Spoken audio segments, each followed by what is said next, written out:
Chapitre 6.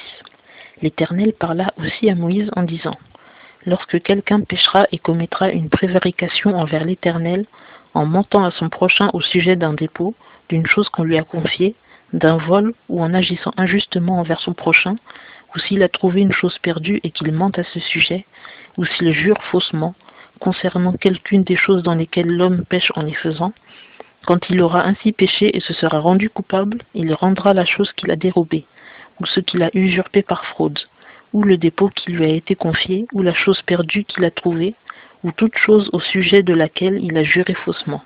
Il la restituera en son entier, et il y ajoutera un cinquième, et la remettra à celui à qui elle appartient, au jour où il fera un sacrifice pour le délit. Et il amènera au sacrificateur en sacrifice pour le délit à l'Éternel, pour son péché, un bélier sans défaut, pris du troupeau d'après ton estimation. Et le sacrificateur fera expiation pour lui devant l'Éternel, et il lui sera pardonné, quelque chose qu'il ait commise en se rendant coupable. L'Éternel parla encore à Moïse en disant: Donne cet ordre à Aaron et à ses fils en disant: Voici la loi de l'Holocauste. L'Holocauste restera sur le foyer de l'autel toute la nuit jusqu'au matin, et le feu de l'autel y sera tenu allumé. Le sacrificateur revêtira sa tunique de lin et mettra des caleçons de lin sur sa chair, et il enlèvera la cendre provenant du feu qui aura consommé l'Holocauste sur l'autel et la mettra près de l'autel. Puis il quittera ses vêtements et en revêtira d'autres, et transportera la cendre hors du camp dans un lieu pur. Et quant au feu qui est sur l'autel, on l'y tiendra allumé. Il ne s'éteindra pas.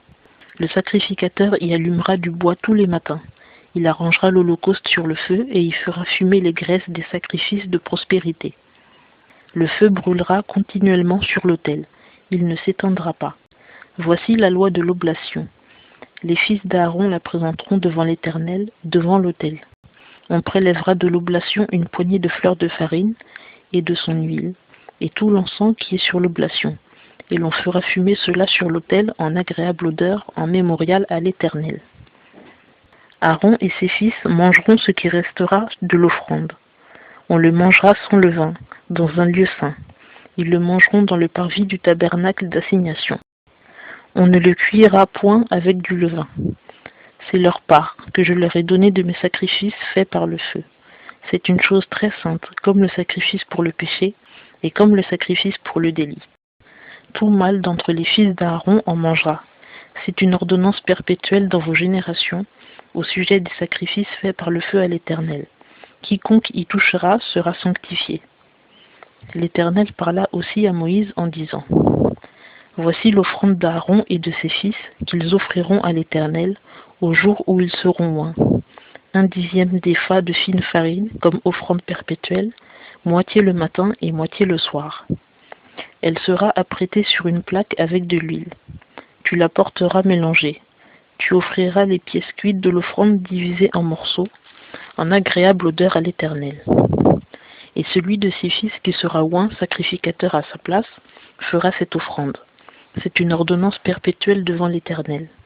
On la fera fumer tout entière. Et toute offrande de sacrificateur sera consumée entièrement. On n'en mangera pas.